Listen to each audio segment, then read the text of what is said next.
This is the accusation. They're throwing around the word treason. I hate to say this, but President Barack Obama, there is now incontrovertible evidence that he was the spearhead of a seditious conspiracy to subvert the will of the American people and overthrow the United States government back in 2016. They're saying that Obama knew that Russia did not meddle in the election, did not have any... Once hailed as the embodiment of hope and progress, Barack Obama now finds his legacy caught in the crosshairs. And Joe Rogan, his not pulling punches. With sharp insight and zero tolerance for political performance art, Rogan slices through the speeches, the image, and the curated cool to reveal a presidency riddled with contradictions. The charisma is cracking. The promises are unraveling. And the truth, it's finally cutting through the scripted illusion that held for far too long. No. He gets a glass of Flint tap water, and I swear to God, he drinks it like this. Flushes. Can I get some water? I really did need a glass of water. This is not a stunt. You're doing something isn't a stunt. You have to. It's 100% a stunt. When was the last time a president stopped a speech to ask, "Can I get a glass of water?" They would never do that. They would have water ready for him. Barack Obama walks through history like a man addicted to his own press coverage. Every update, every tweet, a monument to himself. But every time he refreshes the narrative, it reads more like political fan fiction than fact. Joe Rogan didn't bother with a warm-up. He came in swinging like a man who just realized the emperor isn't just naked. He's Monetizing it on Netflix and selling the t-shirts. Did it, where he repeated that lie about Donald Trump talking about white supremacists, saying they're very fine people on both sides. Let's play it. Said that there were very fine people on both sides of a white supremacist rally. You had some very bad people in that group, but you also had people that were very fine people on both sides. And you had people, and I'm not talking about the neo-Nazis and the white nationalists, because they should be condemned totally. But you had many people in that group other than neo-Nazis and white nationalists, okay? That's crazy. I have never seen. The mythology around Obama has been polished to the point of blinding. Words like hope, change, and unity now echo like slogans from an old campaign ad lost in time. But Joe Rogan isn't sipping that Kool-Aid. His breakdown of Obama's legacy isn't a critique, it's a controlled demolition. Behind the smooth talk and presidential posture was a man pulling strings behind velvet curtains, dodging accountability, and floating above consequences like a drone-wielding guru.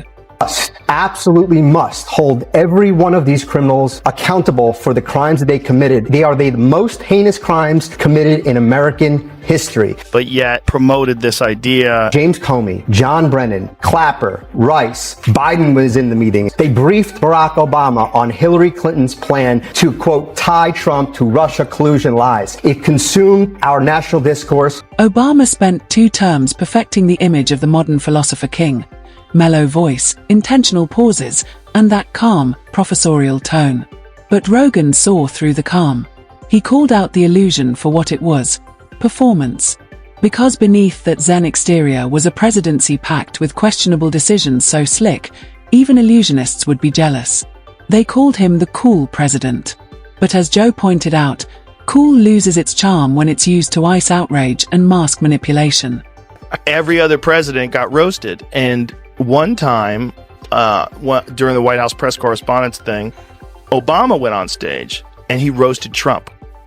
And one of the lines he said to Trump, he said, "I'm one thing that you'll never be, which is the president of the United States." Because this is when Trump was trying to claim that Obama was from Kenya. Do you remember that? Yeah, yeah. The birther stuff. Yeah. Which is wild. That stuff was wild. Like the video. Hit that subscribe button. Now let's talk about the Obama doctrine, foreign policy with a smile. Obama turned drone warfare into standard procedure, all while giving Nobel speeches about peace.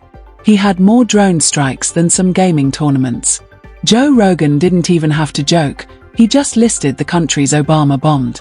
Afghanistan, Yemen, Pakistan, Libya. Suddenly that Nobel Peace Prize looked more like a trophy for best performance in global disruption. About Biden. Give me some volume and go full screen. What you know now, do you wish you had a third term? You know what, if I could make an arrangement where I had a stand-in, a front man or front woman, and they had an earpiece in, and I was just in my basement in my sweats looking through the stuff, and then I could sort of deliver the lines, but somebody else was doing all the talking and ceremony, I'd be fine with that. We know he wasn't really running the country. Yeah. We used to think he was actually running the country, and now they're like, no, he didn't even see those executive orders. That was all. Remember surveillance? Obama's administration cozied up to mass spying like it was a group project with the NSA. Wiretapping citizens, tracking metadata, turning privacy into a myth, all while giving speeches about transparency. Rogan nailed it. Obama was selling freedom in public and stealing it in private. And the media? They didn't investigate, they fawned. Newsrooms didn't challenge him. They followed him like interns at a self-help seminar. As Joe said, it wasn't journalism. It was PR in a fan club hoodie. Of surveillance that this government is putting forward is insane. It is crazy. And remember when Obama was confronted about it? He's like, it's just metadata. Metadata. No worries. Yeah, it's fine. Just trust us. Just metadata. Yeah. We're just collecting metadata. And Snowden's like, no. I was reading people's emails. Right. Yeah, we all read emails. And there was some report, I forget her name, like they were deleting, she was on her computer and you could see the file being deleted right in front of her. She took a video with her camera. I think Ed Snowden should be allowed to walk free. Post-presidency, Obama didn't retire, he rebranded. Netflix deals, Spotify playlists, docuseries starring himself, narrated by himself. Rogan found the shift hilarious. The man went from leader of the free world to chief content creator. And while he warns about rising sea levels, his out-buying beachfront mansions like climate change is a rumor from Fox News. Then there was Russia. No, not the Trump scandal. The one where Obama watched interference unfold in 2016, shrugged, and sent a memo. Rogan called it what it was: failure in a suit and tie. They repeated that lie. Why would you place your faith in somebody who instituted a so-called Muslim ban? I just completely lost respect for Obama when he repeated that lie a few days before the election, knowing it's false. Who said that there were very fine people on both sides of a white supremacist rally? This just shows how desperate they were to keep Trump out, which is wild. Who sat down for pleasantries with Holocaust deniers? They just felt like this is a tool that we have, and let's use it. And let's just say whatever the we. Let's talk domestic policy. Obama's healthcare promise became a bureaucratic maze that needed a user manual. Immigration. He didn't just inherit detention centers. His administration built many of them. Cages, kids, confusion, compassion on camera, cold policy off-screen. Rogan pointed out the contradiction like holding up a mirror. And the gun debate. Tears on TV, followed by nothing. Obama cried, spoke passionately, and then moved on. Classic. All emotion, no execution. Best people age the hardest. I think Obama was probably like a very idealistic young man. Oh Lord, what's going on now? Who's hollering? I can't even see it. Who really wanted to change the world. And that dude aged more than anybody. I mean, I'm getting old, so I can't hear that well. I can't see that good. Who aged the least? Trump. Trump just this is something that he just brushed that shit off his shoulders like it was nothing. We knock on wood wherever we may have wood, that I'm in very good health. I just won 2 club championships, not even senior, 2 regular club championships. Then came the cult of personality. To his followers, Obama is part Gandhi, part Elon Musk. He could tweet about socks and trend for days. But Joe Rogan wasn't hypnotized. He exposed the image for what it is: branding, carefully crafted, endlessly protected. While institutions crumbled and division rose, the media clung to Obama like a security blanket. And don't forget the whistleblowers. Edward Snowden, labeled a traitor. Julian Assange, hunted. Obama promised transparency, then prosecuted more leakers than any president before him. Obama mocked him. Remember? He did the White House press correspondence dinner, and he said, no one is happier, no one is prouder to put this birth certificate matter to rest than the Donald. He can finally get back to focusing on the issues that matter. Did we fake the moon landing? What really happened in Roswell? And where are Biggie and Tupac? You see Trump in the audience going, Oh, he made fun of You're taunting a psycho. Yeah. Even as a private citizen, Obama can't help but chime in. Detached advice. Podcast-level insight. The wise uncle act, minus the awareness. Rogan wasn't fooled.